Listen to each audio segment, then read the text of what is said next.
Louise Blain, what is your favourite game? My favourite game is Assassin's Creed 2.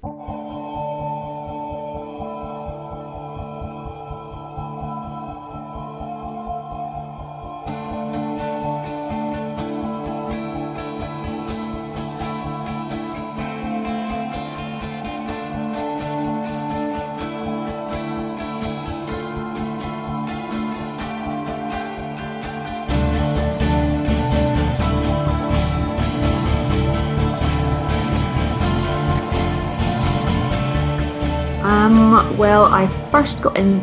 Well, as a gamer, my story is not doesn't start with Sonic and it doesn't start with Mario. My first console was actually the PlayStation 1. So basically like me then. Yeah, so I only ever got to play Sonic and Mario at everyone else's house and California Games on everyone else's Master Systems, whatever I was playing. So my first was the little grey box, and I think my first game was I think it was Jurassic Park: The Lost World and Tomb Raider 2. I think they were my first games. So that must be like 1996? Yeah, I'd say so. 96, 97. Yeah. Yeah, 97, like Christmas 97 was around that time I got my PS1. Yeah, so it was all like Tomb Raider, and then we got obviously Crash Bandicoot, and Yep. then moving on to Crash Team Racing and all the rest of them. So they were my original awesome games. That's where I started. So I love Crash Bandicoot, and everyone's really mean about him now, and I don't get it. Like, I never understand why people are so mean. I really like him and his Wumpa Fruit, and I'm a big fan. Like from Crash to Crash Team Racing onwards, like I can't say a bad word about Crash, especially when it's done by Naughty Dog. But after Crash Team Racing, it's kind of he did it to himself going to Activision. Yeah, it kind of petered out, didn't it? It was. We always have the originals, which is nice. We always have the originals. Yeah, definitely. Which I download onto everything. Like, I now have it on my Vita, and it's on like every console I can possibly put it on. I've put Crash Bandicoot on. Yeah, like the same. Like I have it on my PS4. I don't think I have it on my Vita though, which is to my eternal shame. Although right now I can't find my Vita. So That means you can't play Velocity 2X? oh no! Well, I mean I can because I have it on. I have my PS4 as well. I guess you have it on PS4, Yeah. but it's really good on Vita. Like, really good. Like, public transport is a good thing. Velocity 2X. So, yeah. To be fair, I don't really use public transport that much, so it's not really of a thing to me, anyways.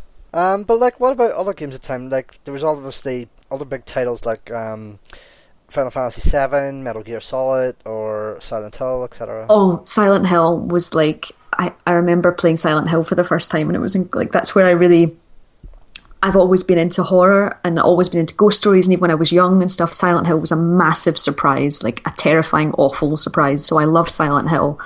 I remember, I think the first time we played Resident Evil was at someone else's house, and having that to ourselves as well, that was delightfully shocking. But in terms of Final Fantasy, I haven't played a single Final Fantasy game. Oh. Except when Ben from Official PlayStation Magazine made me play Final Fantasy 13 for the section of the magazine that's called Don't Make Me Play. Oh, I'm so sorry. Yep, and it was awful. It was corridors of boring. Oh my god, I am so sorry for you because like I know that pain, especially when it's coming from someone who was like super hyped for 13 as his first proper Final Fantasy game. I'd only played like tiny little bits of 10-2 and 12 before then, but like 13 was the first big Final Fantasy game for me, and I was just like, why is this game so Like, bad? what is this? What is this? Like, I played it for hours as well, and it was just like, at some point, this will become the game that everyone has told me these games are. And it's like, and then it will be the breakthrough, and I will get there, and it'll be amazing. And I didn't, no. I think I just gave up like a quarter of the way through, whereas like everybody tells you to keep going through up until like after the halfway point. Oh, I just couldn't do it. And I want someone to possibly maybe put me in front of the Final Fantasy that I should be playing. Like, maybe some of the other people that are in your top 10, and if they're doing Final Fantasies, they can talk. They can tell me what to play and just put me in front of it, and I will understand. But until then, I don't understand. I just don't. Although that, having said that, like I say that as someone who really just like thought 13 was boring, 13.2 even for its small improvements was boring. I'm really stupidly looking forward to 15 because like it has that kind of Kingdom Hearts action RPG gameplay to it as well, like similar to Kingdom Hearts. Yeah, I loved Kingdom Hearts. Oh, I loved Kingdom Hearts I 1 loved back in the Kingdom day. Hearts. Like, Yeah.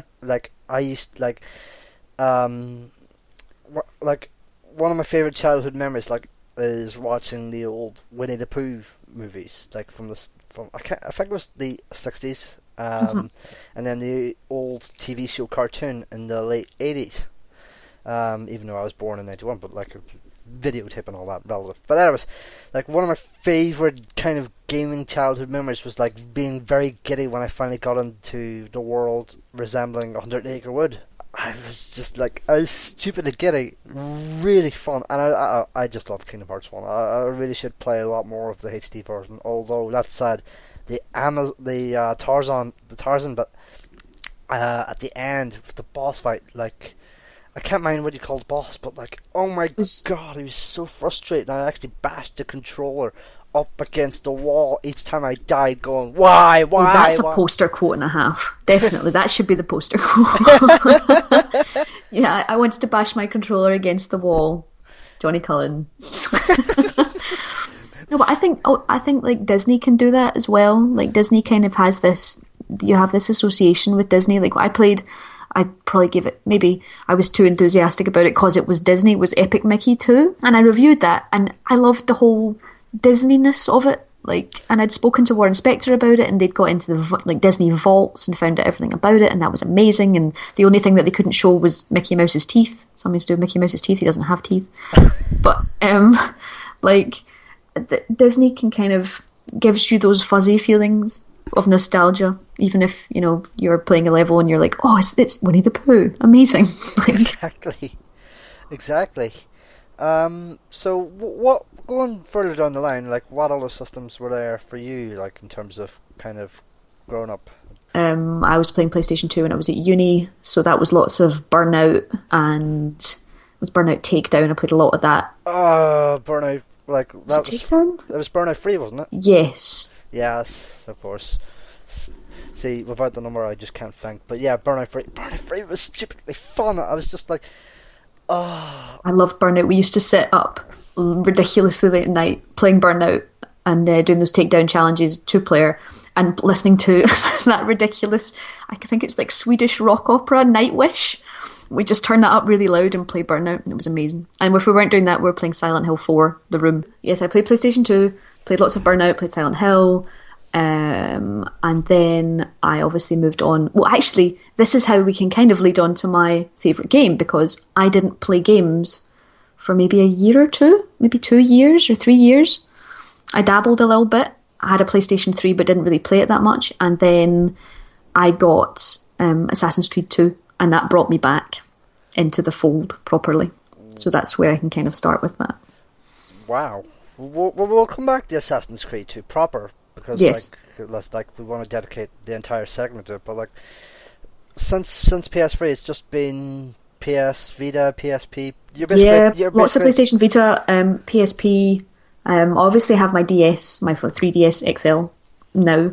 mm, And I had the original DS, so the little non 3D one. I played Yeah. lots of Professor Layton and all the things that you normally play on that. So, but largely without sort of. I had a Wii actually. Now I'm thinking about it. I had a Wii and played Super Mario Galaxy, so I'm not wholly PlayStation. Like nobody's paying me for this. I do have other devices. Other consoles are available. So yeah, I'm not only one. I didn't have an Xbox, so I did kind of stick to the PlayStation side, and so so just kind of basically kind of the 90s consoles kid. Yes. No Microsoft for the. no, none of that Microsoft stuff. No. Have you not been kind of curious to play an Xbox game? Like, there's not been one Xbox game you've been Oh, down to play. Well, I got really sad when the first Dead Rising was just on Xbox. So I seem to remember I went and I played that. I went to someone else's to play that because it made me sad that I couldn't have a real-time zombie game in a shopping centre. But that's been about it. Like, I'm not a massive... Well, I know I'm enjoying shooters more now, but I wasn't ever going, oh, I need to buy an Xbox for Halo. Like, that was never really an option. Or Gears. No, like, I was just... I guess I've just looked at it as a fact that I never had the Xbox, so just kind of made do with what I had, which was PlayStation. That sounds terrible. No, it's fine. Like, to be fair, like, kind of, my first non-PlayStation platform was a DS in 2005, and then in terms of home console, like, my first non-PlayStation console was a Xbox 360, basically. Okay. In 2006. Yeah. Well, I'm trying to think. Like, I'm trying to think what year I had like a DS and stuff from, but I can't even think. Like, I imagine 2007, 2008. I was sort of handheld. That sounds about right. Yeah, and that was around the time the DS Lite version came out. Yes, and I played a hell of a lot of Animal Crossing, like all the Animal Crossing. Like ridiculous amounts of Animal Crossing, which I then, when I bought, like when the 3DS was announced and we were trying it all in game and it was like, this is incredible, this is the future, here's this 3D, if you stay in this super sweet spot. I bought a 3DS because I thought, this will be amazing, I can play Animal Crossing on it, because they'd already said Animal Crossing was coming out. But I traded that in and only obviously played Animal Crossing when it came out last year. So like... But yeah, I've spent too many hours hunting bugs and gardening and digging up fossils and feeling guilty about not visiting a town every day. So yeah. To be fair, like, New Leaf was my first foray into the series. Like, I never played the GameCube version, the DS version, the Wii version, even though I had a Wii version at the time. Mm-hmm. But New Leaf was my first foray into the series, and like, I only downloaded it because I was waiting to pass time, because it was like the day before I was published on Eurogamer for the first time. Okay. And well, it will do that. It will pass time. Yes! It will certainly pass time. In my case, it passed 140 hours what? of my time. There you go. That's embarrassing. Yeah. Oh, well, to be fair, I've only done like 180 hours in GTA 4. GTA 4, you've been 100 Wow. Is that everything done? No, that's not everything done. That's just exploring and crap. Oh. So, yeah. Yeah, but, I think you kind of win on that one. You've got this entire vibrant city. I just had a tiny town that had the same, like, fake animal characters in it. That said, to be fair on Animal Crossing, like, I wasn't expecting to play it for, like, in all honesty, even, like, even though it was, like, 30 quid and all that, or whatever, I was only expecting to play for something like, 8, 9, maybe 10 hours at most. I actually ended up playing 35 hours, give or take. So that's not too bad of a ballpark, but man, you have me beaten that. That's the thing, like, it comes that daily thing where you do it every morning and then you play it at night, and then you change your hours of your town so that it's a nighttime town, so that everything stays open late, so that you can keep buying furniture. But no, I love it. Yeah. When I stopped, it was nice because you get to the stage where you're not playing it every day and you're playing it every second day, and then you don't even think about it, and you realise that you are free. You realise that you are actually free until a couple of months down the line you go, oh, great, I should play Animal Crossing again. You pick it up, and the first thing that Isabella says is, oh, I've been trying really hard, but it's been not the same without you, Wheeze. It's just not been the same without you, and you just feel really guilty. You just feel super guilty, and then all your villagers are like, oh, am I hallucinating? Can I really see you? And then they make you feel even guiltier. It's not so much as well as you feeling guilty, but like, you kind of feel a tinge sadness as well. It's this emotional manipulation by Nintendo. Exactly. Like, they're just being like, you left us. It's like that Jurassic Park, but he left us. Yes, yeah, she left you inside the 3DS while she was playing Luigi's Mansion and Pokemon. Yep, she left you in there to rot in that town. There was this like piece of Tumblr art or Tumblr fandom like I saw on Animal Crossing last year, and I'm sad I don't have it on me right now because I always had sent it to you on Skype. Is it the Pokemon one? It is the Pokemon. I've seen that. That was me. Like, I felt terrible. I moved on to Pokemon Y and Zelda. Left everybody. Well, I didn't go into Zelda. No, I haven't played. That's another thing. I haven't played any Zelda games. Yeah. Oh dear. I know. Again, I think I'm just waiting for someone to say, right, play this one. Well, I mean, tell me, which one should I play? Well, like, I'm not hardcore Zelda, but like, you are going to get judged the hell and back. Because at least I've played like a couple of hours of a couple of Zeldas. But I'm going to get. But I've never I've never made any judgment on anything Zelda because of that. Like, I've never, like, there's a reason that I worked for OPM.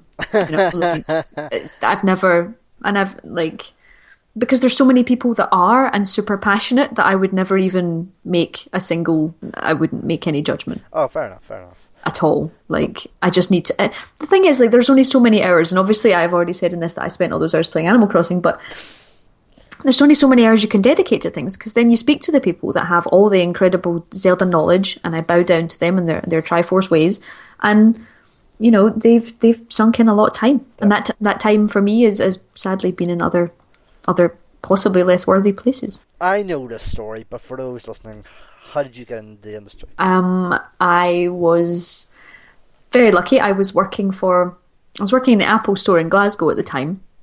I'd been writing for various websites. I'd written for a site that no longer exists called geeks.co.uk, and I'd done various news stories and reviews and things for them. And I was looking for jobs online, saw the official PlayStation Magazine staff writer job, and it was the night before the deadline for the applications, and I wrote a review. It was I think it asked you to write a 300-word review of something that you've played this year, so I wrote a review of Little Big Planet 2 in an hour and a half or 2 hours, and then I wrote my covering letter and I sent out my CV, and didn't expect to hear anything back because I didn't have any magazine experience. I'd only written online a little bit, and magically I got the call like 2 days later saying, "Oh, we really liked that. Could you want to write some more?" So I was like, okay, I can do that. So I ended up, it was E3 that weekend, and they wanted, editor Ben wanted someone to write a news story on something that happened at E3.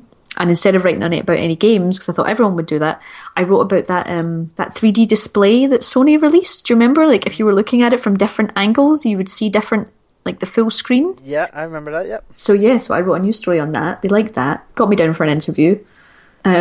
The interview was great, apart from when your sort of writing test of the interview was to write a preview. And Ben was like, "So, I want you to write in 1 hour a preview of El Shaddai, Ascension of the Metatron." And I was like, what? Okay, I can do that.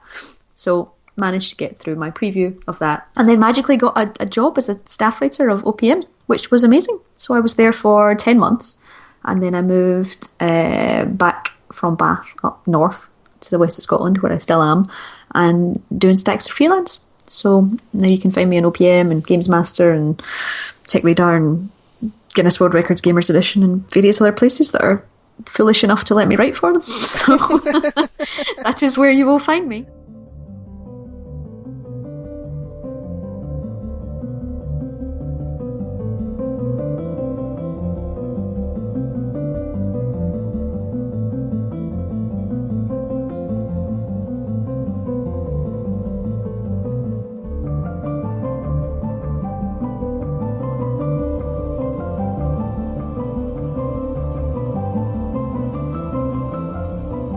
Let's move on to your favourite game ever then.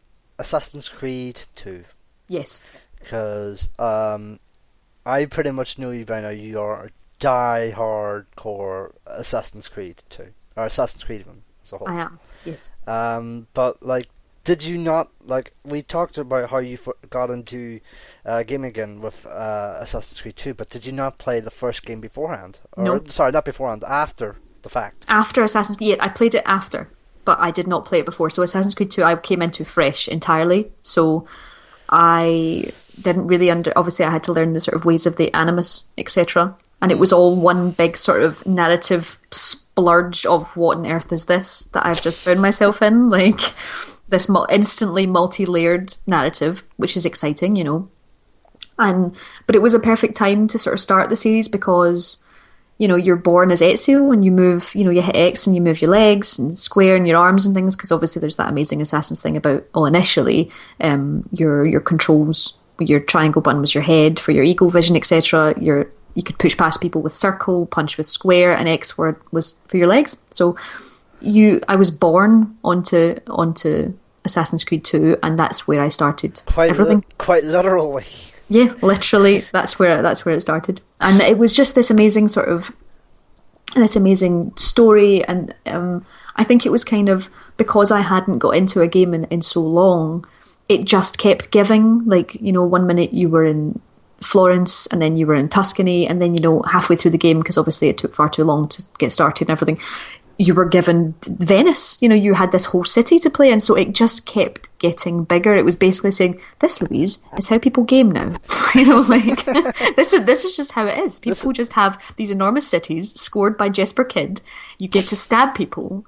You know, you get the first time you get your double blades, like, that was just the best thing ever. All of these moments in game were almost sort of magnified by the fact of this was me getting back into getting my head back in a game, so to speak, and it was the best way to do it. It was amazing.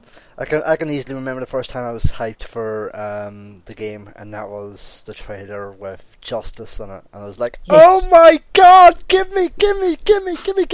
Oh, I love that trailer. That's probably one of my favourite trailers ever, actually. The Assassin's Creed 2 trailer? Yeah. It was, like, I've always really liked their adverts, but I'm trying to think about my favourite trailer, but no, I'll come back to this. We can think about my favourite trailers, but the Assassin's trailers are amazing. Like, even the Unity one. Actually, you didn't like the Unity one? No, I didn't. No, it's not so much. No, it's not so much. I didn't like the Unity trailer in terms of tone and setting. I actually thought that was really good.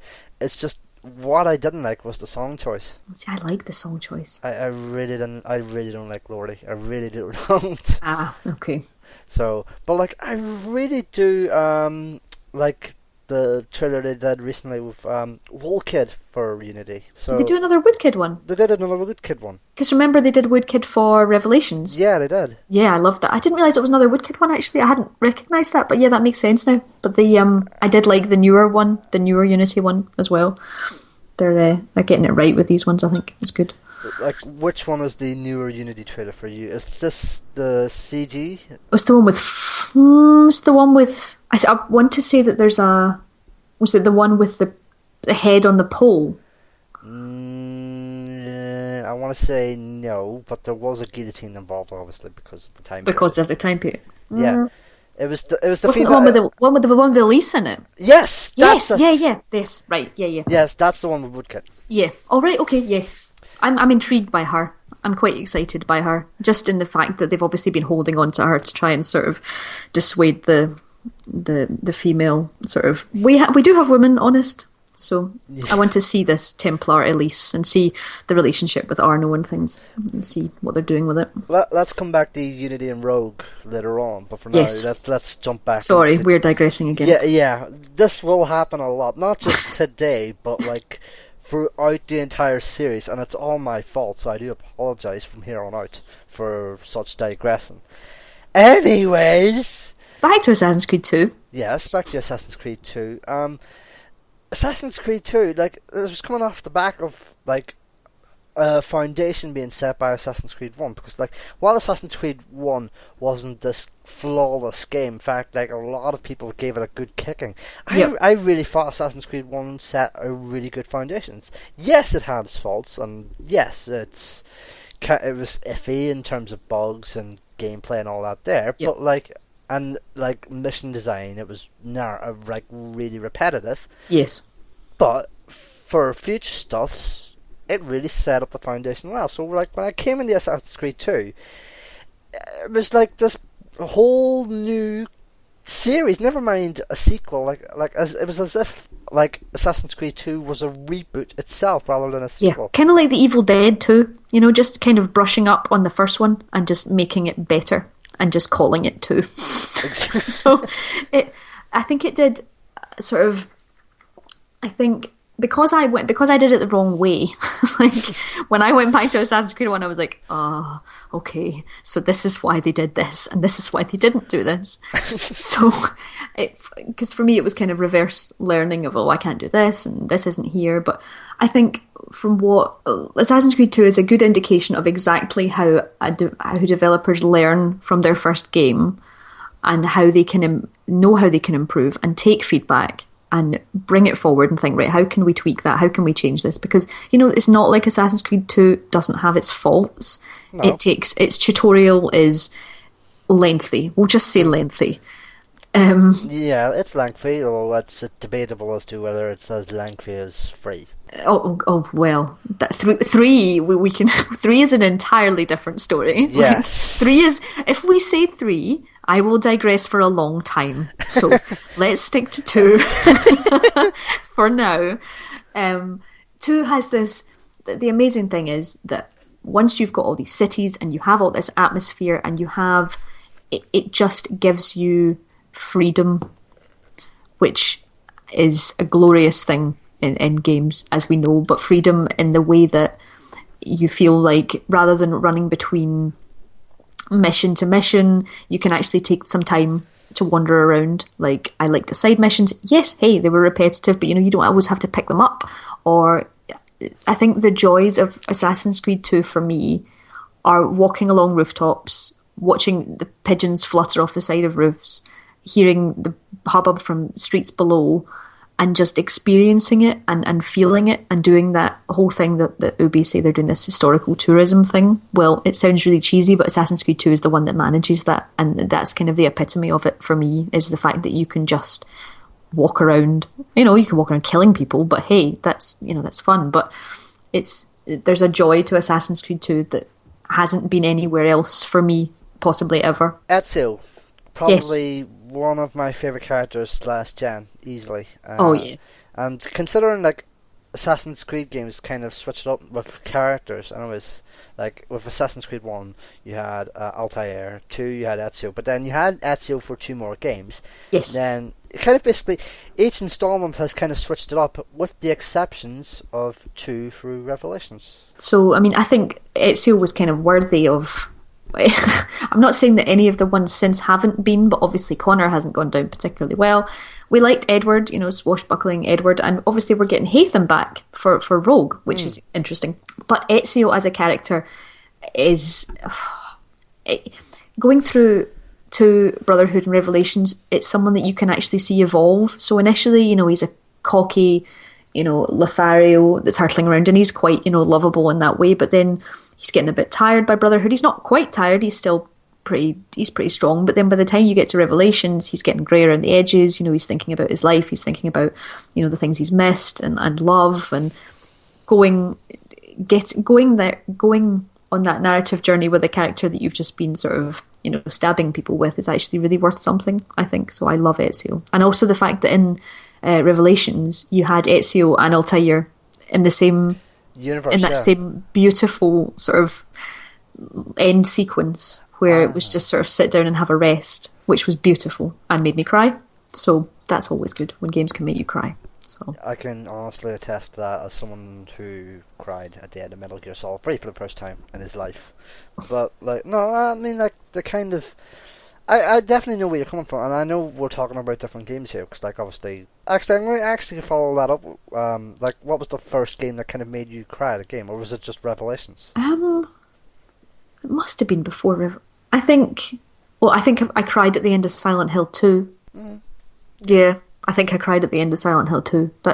Yeah, I think that might be the first time I cried at a game. Yeah, fair enough. I mean, for me, it was, like I said, it was Metal Gear Solid 3, and just that ending, I just shed tears. All the tears. I love the ending, the epilogue at the end, the epilogue given by a certain character, let's just say, for if you don't want it spoiled, anyone listening, Harry Gregson Williams' piece of music, okay, and basically, there's one, Starsailor, of course, in the credits. Okay. Yeah, love that ending. That is the thing. Soundtracks as well. Soundtracks, they're the kicker. You'd be fine if the soundtrack didn't kick in. Oh yeah, definitely.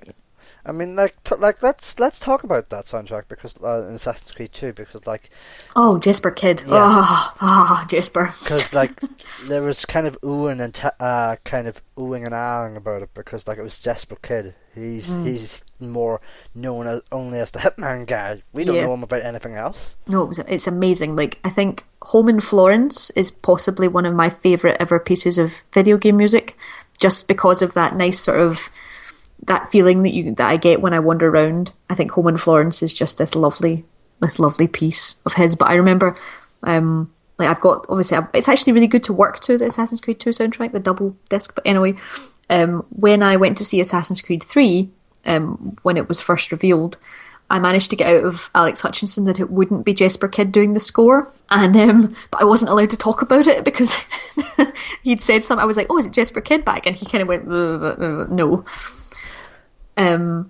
And then I think I was told that I wasn't allowed to tell anyone, and then obviously it came out that it wasn't him. But I was really sad because that's one of my favourite parts of it. And I seem to remember, it's not the same now, but my Assassin's Creed 2 save, I played so much that the music broke. Like, the music just wouldn't play anymore. What? Exactly. Like, there was just no more music. And I remember asking the devs, I was like, guys, I played Assassin's Creed 2 so much that the music broke.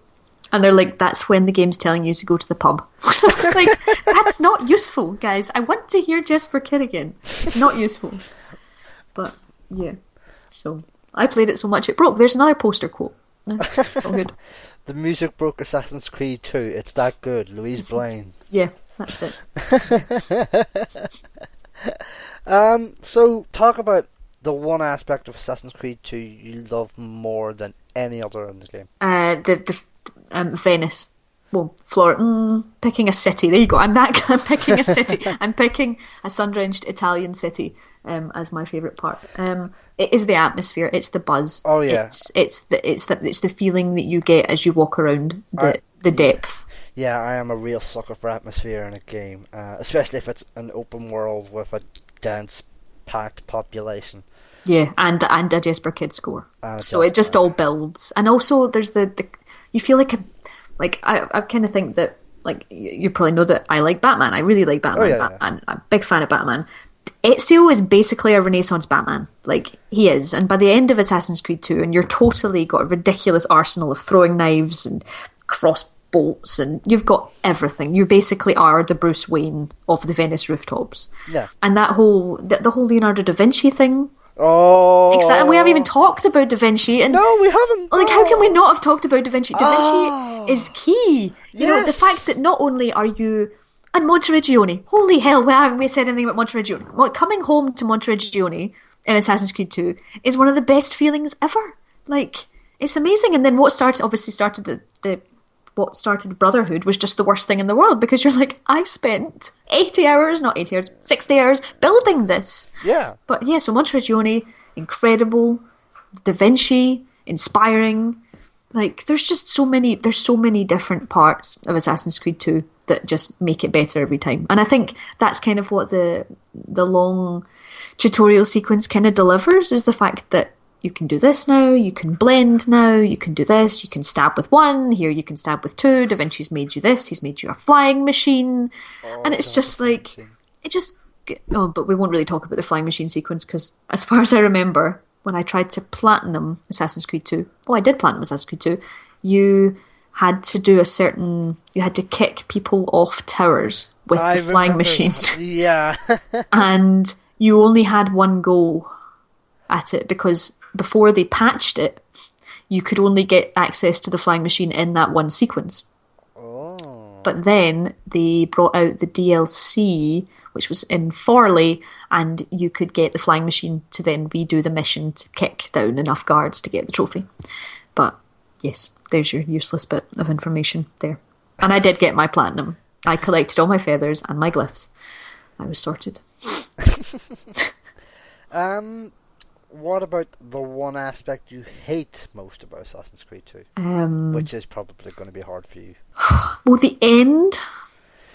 Yeah. So, like, when I first played it, and obviously you get to the end of the story, and you're like, you get the whole those who came before story, and I think that's my least favourite part of the entire Assassin's Creed series, just because they've kind of screwed it in a way that they changed the big bad. So the big bad was previously in Assassin's Creed 2 like a solar flare. Yeah.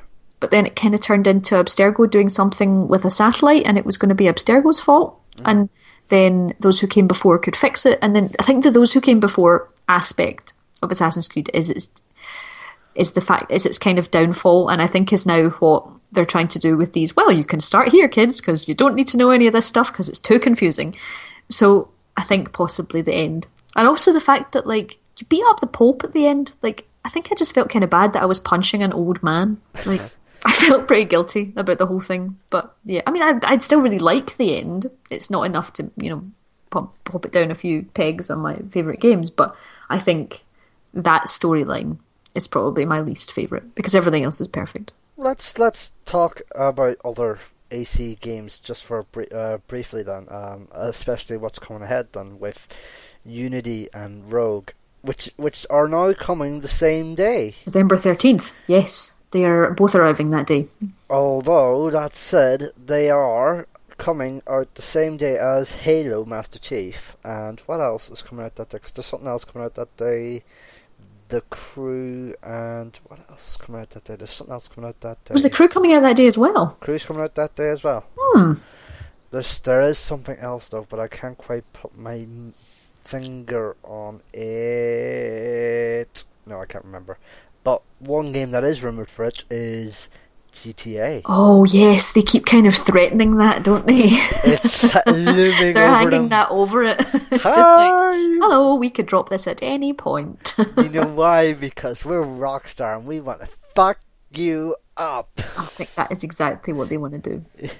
That is exactly what they want to do. But Assassin's doesn't have the power of GTA. No, I don't think any IP has the power of GTA. Yeah, which is why they can just brandish it. Yeah, like, we can drop this. However, we have already played GTA. Yeah. Like, that's a big thing. I mean, obviously everyone's obviously going to instantly buy it, and the PC world's going to go mental because they're going to have it for the first time. But like, we have played that. Like, I could happily go and buy Assassin's Creed Unity, Assassin's Creed Rogue, GTA, and shelve GTA because I'll have it.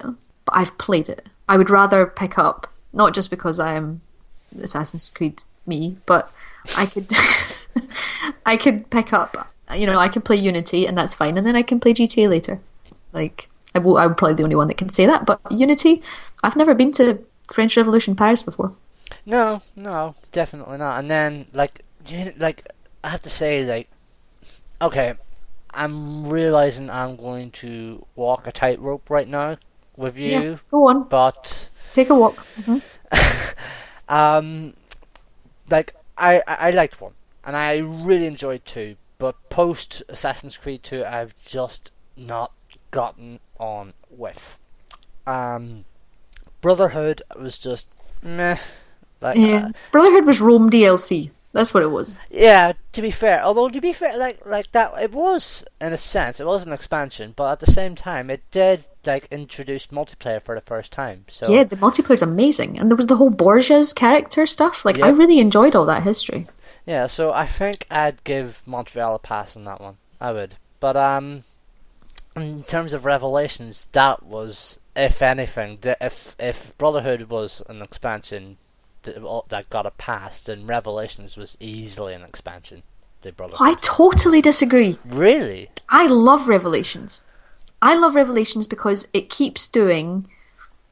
It keeps its narrative.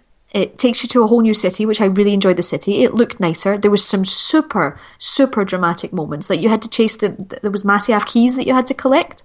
And there was a sequence underground where you were chasing a boat and you were jumping from, like, stone thing to, like, from archways, and you were going through across walls, and things were crumbling. It was the first time there was this sort of Uncharted, like, dynamic type thing going on.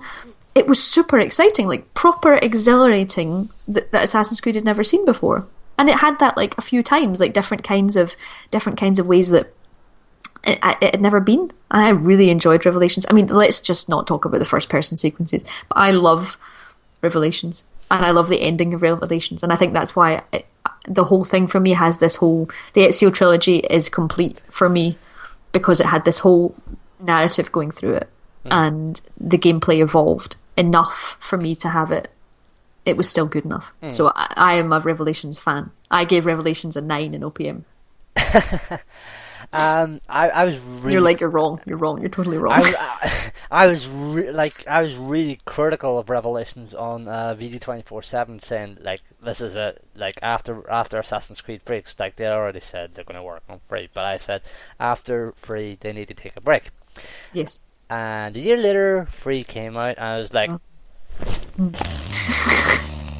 Well, wasn't everyone like? And that was just a prologue. Yeah, but yeah, no. 3 was it's a sadness. So this is the thing when you're so attached to a franchise and you get really involved with something and you really like it and you like the lore of it as much as you like the franchise itself. So you enjoy Hidden Blades and you like the collection of feathers, etc. So ridiculous things, like ridiculous sound effects that make you happy. That was full of those things, but none of them made me happy. They all just made me really, really sad, and it was so broken. Sorry, go on. No, it was just broken and sad. And the trees were all the same, Johnny. All the trees were the same. You had all these viewpoints, but all the trees were designed exactly the same.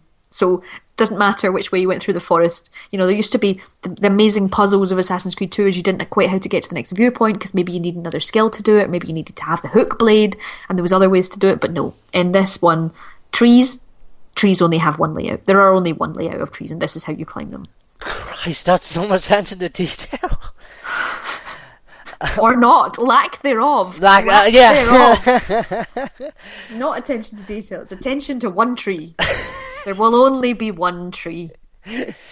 For me, like, the biggest disappointment about Assassin's Creed 3 was not one disappointment, it was multiple disappointments. Yes, all of them. In one nice stack. One big Jenga stack of Assassin's Creed disappointments. Like Connor. He's a dullard. Yes! And then, there was, like... I put him in Ezio's outfit to make myself feel better. So you could obviously change his assassin's garb. And I was like, I don't like you. I'm going to put you in Ezio's outfit. And then I could pretend he was Ezio. But that was even sadder because he wasn't Ezio. Like, for me, like I said, there's all these whole aspects of 3, like, really disappointed me after building this game up so high in my expectations. Like, there was, like, the fact that this was a brand new numbered installment, the first one in 3 years. Mm-hmm. You were finishing off Desmond's trilogy. We were playing in the American Revolution, which excited me more. Playing in that... Rich history. Yeah. Doesn't seem rich when you're on the ride of Paul Revere and suddenly you're opening every door and it's the same character animation behind each one, does it? No.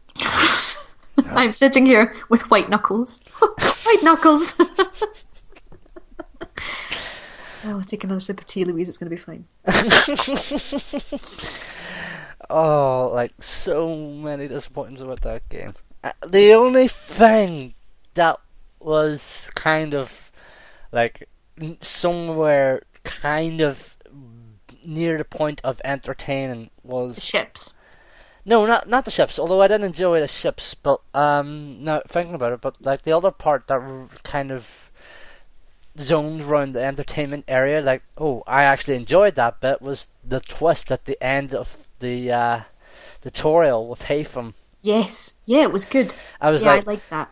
Like, I could have stuck around with Templars a bit more, actually. Yeah, and like when they showed the Templar kind of necklace, I was like, wait, hang on, what? I've been playing a Templar this entire time? Oh. No, I liked that. That was good. That was a good twist. That really was a good twist. That was actually one of my favourite twists in games as of recent times, actually, to be honest, to give Assassin's Creed some credit. So, but then there was Black Flag. And then there was Black Flag, we all liked Black Flag. We all liked Black Flag. So Black Flag, I didn't come into Black Flag with that many high hopes. To be honest, because obviously 3 was kind of crap. Yes. And I didn't enjoy Brotherhood and Revelations, but so I was going into 4 with kind of like the bar set very low, and if that couldn't meet it, then I'm done with Assassin's Creed. Yep. But that really is a good game. Admittedly, not Assassin's Creed 2 level good, but it's a good game. It is, yeah. I mean, it's got this amazing, like, I went to the launch and they were very pointed about the fact that, I remember for the sort of, the games press had got from somewhere that Black Flag was just going to be Assassin's Creed 3 DLC with more ships. So everyone was like, it's going to be DLC, it's going to be called Black Flag. But then they said, no, this is the game, and it's a full game. And suddenly everyone was like, oh no, it's not, they've just made this up. But then suddenly we were getting, there's all these towns, and you get the Caribbean, and you've got all these fantastic little islands to explore, and it's huge. And as they kept talking about how big it was, and how there'd be the whaling and all the rest of it, and suddenly I was like, this sounds good. I like this. This sounds good. But please don't be too confident after that. But this sounds really good. This sounds really good.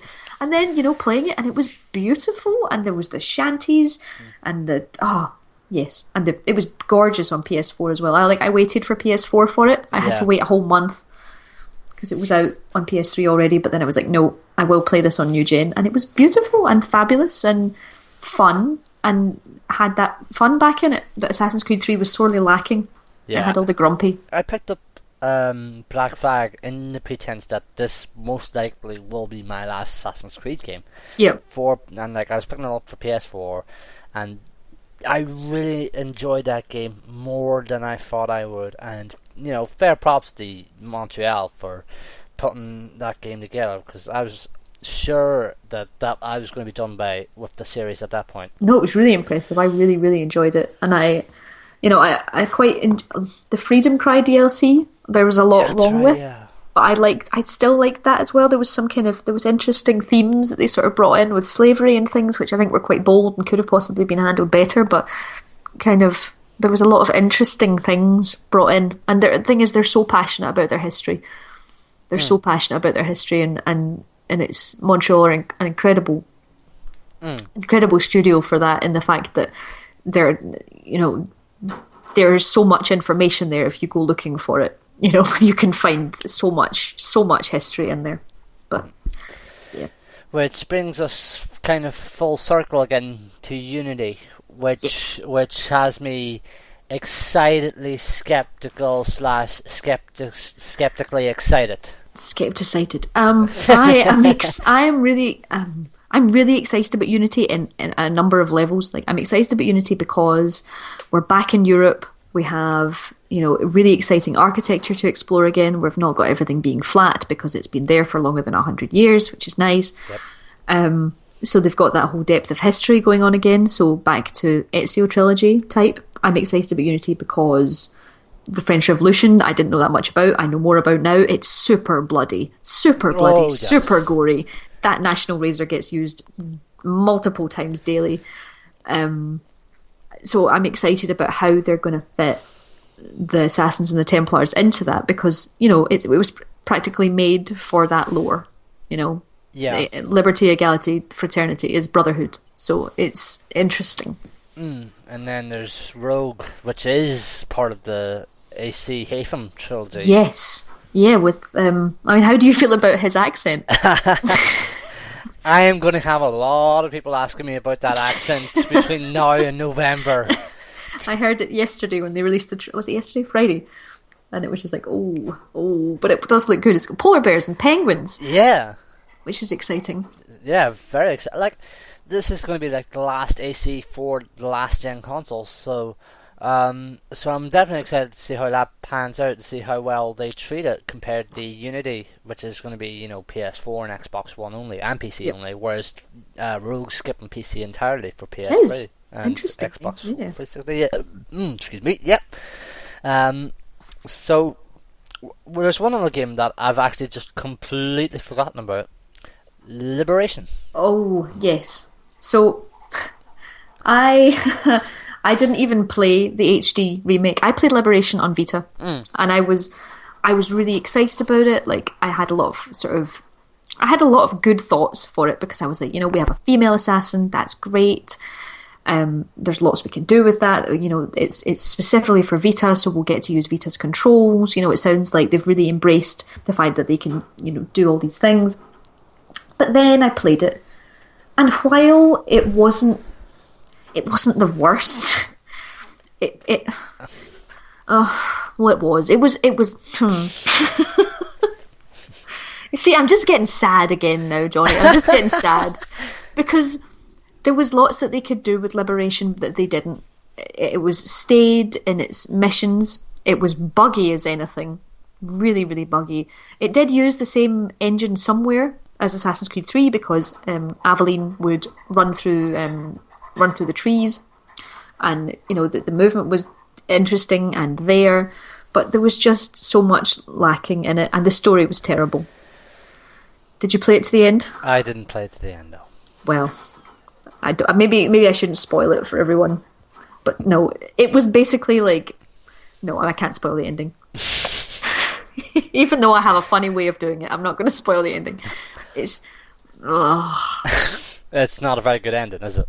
No, it's a terrible ending. It was a rubbish twist. The game just didn't have any of the joy that the series could have and that a female assassin could bring to things. There was interesting stuff, there's the whole voodoo and the swamps, and there was the idea and the sense of atmosphere, and you got things like, she had her blowpipe and you could poison people, and all those sound like really good things, but just in practice, all put together, it just didn't make a cohesive whole that it should have. It could have been far better. It could have been far stronger with far better characterization and less disappointment. But I for that reason, I will not touch the HD version because it will just make me sad on a bigger screen. Which game do you think will make you more sadder, 3 or Liberation? I think it was probably 3 that made me sadder. Because at least I didn't have all the hopes for Liberation. I didn't have as high hopes for Liberation as I did for 3. Fair. Plus it's a main installment as well. Exactly. So if I had to ask you what your top 3 AC games were, what would they be? Obviously 2 at the top. 2 Revelations and then Brotherhood. So I will talk Ezio Trilogy for me, the top 3. So okay, that's... hang on, but it will definitely be 2 and then Revelations, and then Black Flag, Brotherhood, Black Flag. No, definitely Brotherhood. Top 3 is the Ezio Trilogy.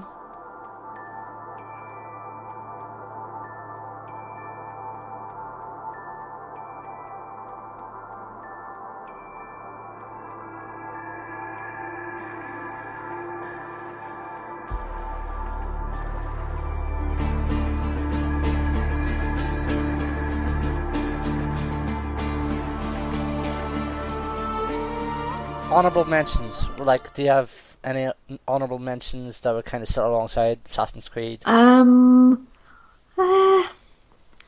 There's...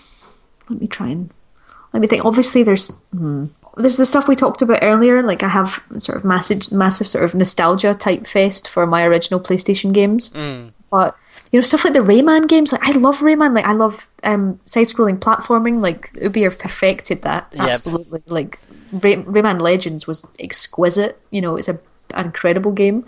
So I like that kind of anything that can do platforming really well. I really enjoy. So things like Sound Shapes. This sounds really random. Sound Shapes. Did you play Sound Shapes? Yeah, I did play Sound Shapes. I love Sound Shapes. Sound Shapes is actually totally in one of my top 10 games ever. Sound Shapes, I utterly adore. I did all the death modes. I spent hours in some sort of weird fantasy zen mode of just perfecting my sound shape skills, and I earned my platinum. In fact, I didn't just earn my platinum once, I earned it 3 times because it's cross-buy. So it pinged onto PS3 after I'd done it on Vita, and then when I put it on my PS4 it pinged again. So yeah, 3 platinums for the price of 1, but I think the death mode in sound shapes actually deserves it.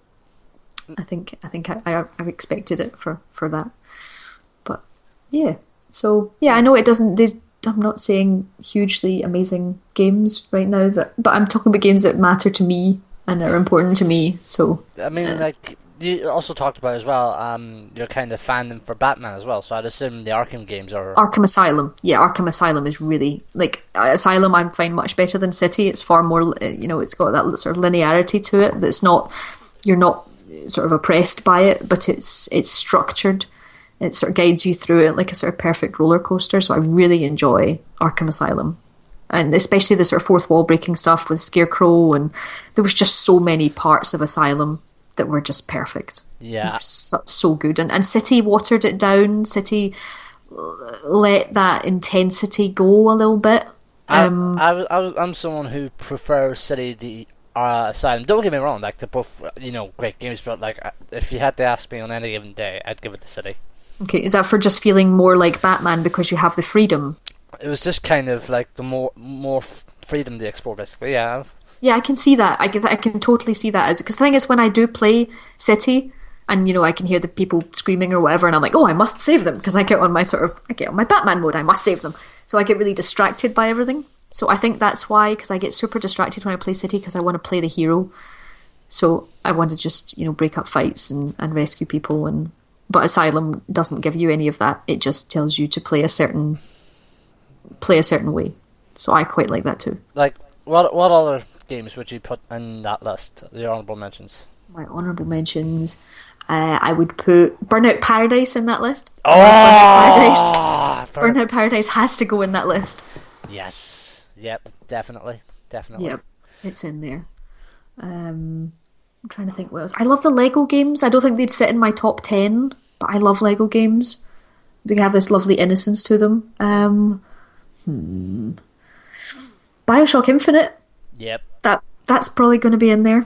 I'd put BioShock Infinite. Yep. You're like, yes, that is in mine. What's in yours, Johnny? I'm leaving mine like for way down the line. Way down the line. Maybe it's hard. It's like when someone says, "What's your favourite film?" and you're just like, damn, and suddenly you forget every film you've ever seen. I mean, it's like I play games. Do I? Have I played games before? Really? Yeah. Like, to be fair, like, it's hard to make. Like, I don't have a ranked top 10, but I have a fair feeling on what I know is in there. But I do have a top 3 in mind, and it's a top 3 that, like, I'm going to mention, like, throughout this. Like, it's Last of Us, Metal Gear, and Journey, in that order. Oh, I love Journey. I love Journey. Oh, yes. That's the thing, you kind of forget. You need to end up going through your like PS3 cross media bar and just being like, what do I love? Because I know I love this. So, but no, Journey is incredible. The soundtrack again, Austin Wintory. So incredible. The first time I loaded not loaded the game, but like the first time it came up in the XMB and hearing that, the song they used with the trailers was like, yeah, I just shut up and listened to it like for those 2 minutes, and I was like, and when it started, I was like, yes, perfect. I used to leave it on there, like on that, just before it loaded up. I just used to leave it there and just kind of like do whatever I was doing. Yep.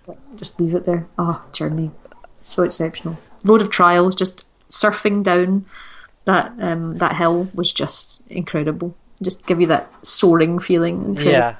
I to be honest, I could honestly see that game company making a sandboarding game. Let me surf down hills, quick. If you hear this, Genova Chen, please make a sandboarding game at TGC. I'm pretty sure you could go to Dubai because they do like sand dune surfing. They do. You could just strap a board to your feet, get your headphones on, get your Austin in your ears, and off you go. Exactly. Done, fixed. The Journey experience. Just push people down hills. Just launch them down hills on surfboards. Be fine. So, any other, or will we leave it there? I think because we talked about Silent Hill series. Talk Silent Hill again. Go for it. Can we talk PT? Because oh my god, PT. Have you played PT? No, and I don't intend to. Oh, what? PT's incredible. That's exactly why I don't want to play it. Because then it just means it's going to be more scary, Mommy. It's really scary. It's really scary. Like, I was an idiot. Actually, I was a total idiot. I was like, oh, I want to play PT. What will I do? Oh, here's the best way of playing PT. I'll stream it. That's a great idea. And everyone was like, Louise, maybe before you stream it, maybe you should read a bit about it. I was like, bah, I'll be fine. And then, it got to halfway through the Bake Off. So I'd been planning on doing it after the Bake Off. And I was like, oh, PT, I'll be doing that in half an hour. Twitter's talking about this, saying it's pretty scary. Oh, man, okay. So then, another 20 minutes passed and I was like, oh, the Bake Off's almost done. I need to play PT now. And then I started it up and I was like, I can't do this. I was at the start of the corridor and I just opened the door and I was like, I cannot do this. This is terror. But then people started watching. And I was like, I can't just stop. So I did it. I played it for 2 hours. It was awful. And there were moments in PT that I was just like, genuinely, I was in my flat by myself in the dark at night, having people on the internet watch me play a horror game, and it all just felt horrid but it was amazing, but horrid. Like there are some scenes in that which I've now played it twice. I went back for more. You sadist. Yeah, well, I had to take grabs the next time, so that's it. It's like, Louise, I want you to write this 1,000 words on this, but I need grabs. And it's like, that means I need to go back. Great. And there were things that I experienced in the second time that I did not experience in the first, and vice versa. And there are moments of such true horror that I don't think I'll ever really forget. And it's also the fact, I was speaking to Dave Houghton about this the other day, that we're kind of, and he's done a great article on it on GamesRadar actually, of the kind of mythical sort of status that PT's already taking on, and the fact that everybody has different experiences of it. So I had things that happened to me, he had things that happened to him. Sometimes like people online have seen things that no one else has seen. And it's just got this multi-layered level of terror to it. Things coming out of mirrors and that horrible baby in the sink, and there's been all these great conspiracy theories about what everything means, and trying to create the background to Norman Reedus' character. And it's just got this horrible depth to it, but also this primal level of fear that it's such a simple setup. It's one corridor looped as many times as you can do it, so it's just. And all you have is the power to look harder, effectively, with R3. That's all you have. You have nothing else. You don't have the capacity to fight back. Oh, Outlast. Outlast is in one of my... Outlast must be, if not in my top 10, at least in my top 20. Outlast is exceptional. Outlast is one of my favourite games ever for being mortally afraid for 6 hours. I have Outlast on my PS4, but like I said, it's only there because I got afraid. No, I'm not touching it. It's really scary. Like, Outlast is terror, sheer terror. If I put you on the spot, which is scarier, Outlast or PT? Oh, the thing is, they're totally different. Like, they are very different in that Outlast has this whole horror movie vibe to it. Like, the fact that you've got the night vision camera. So you're sort of handed this thing and you're put on this ghost train. Outlast is this very, very potent, horrendous, horrible, depraved, disturbing ghost train, effectively, because it steers you very specifically. It's very linear. It might not feel it, but it really, really is, and everything has a specific shock to it. You know exactly what's not going to happen to you. You're squeezing through gaps, and you might get grabbed, or you're going past people that are, the horror movie sort of deformity in sort of a wheelchair. You're going past, and things are going to happen. But PT puts you in an environment and says, oh, something might happen here. Oh, this corridor's dark. Why don't you walk down it? And it has this sort of slow-paced, simplistic terror that of sort of almost Victorian literature type of pacing, really. So PT is disturbing in its pacing, really, and is horrid and nasty, and I love it. Absolutely love it. Yes. If I asked you for your top 3 ever, what would it be? Obviously, Assassin's Creed 2 at the top. Assassin's Creed 2.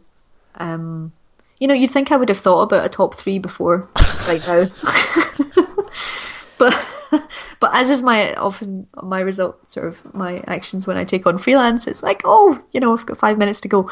But right, Assassin's Creed 2. I can't do it. I can't put anything under it. I can just say all the things that I've already talked about.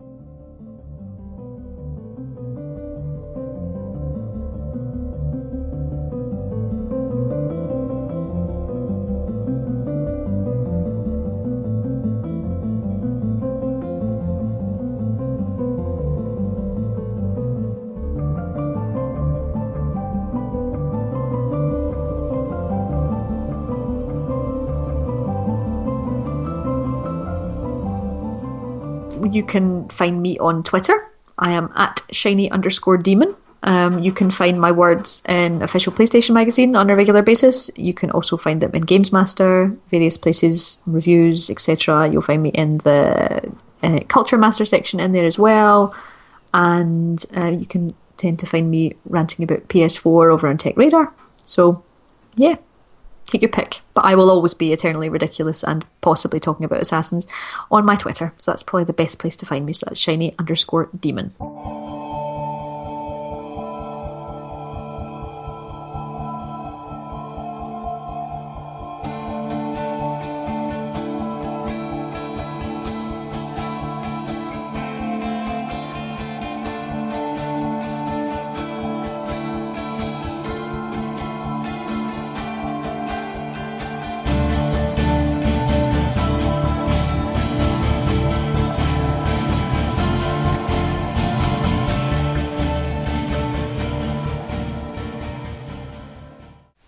Thanks for listening to my favourite game. Next week, John Brady on Metal Gear Solid 2, Sons of Liberty. Till next week, bye bye.